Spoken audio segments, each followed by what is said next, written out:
யக்ஷர்கள், கந்தவர்கள், நாகங்கள், ராட்சசர்கள் எல்லோரும் கிருஷ்ணனுடைய அங்கத்தில் தெரிந்து கொண்டிருந்தார்கள். வலது புஜத்தில் அர்ஜுனனும் இடது புஜத்தில் பலராமனும் தெரிந்தார்கள். விஸ்வரூப கிருஷ்ணர் ஆயுதங்களை பறித்தபடி காட்சியளித்தார்.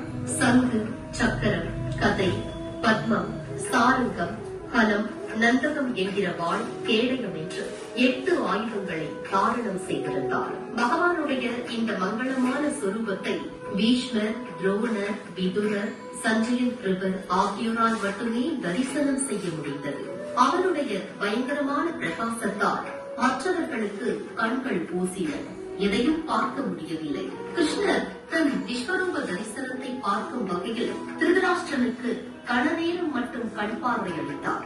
அப்படி இருந்தும் துரியோதனனுக்கு புத்தி வரவில்லை. ஊசி முனை அளவு நிலம் கூட தர முடியாது என மறுத்தார். அது குருஷேத்திர போருக்கு வழிவகுத்தது.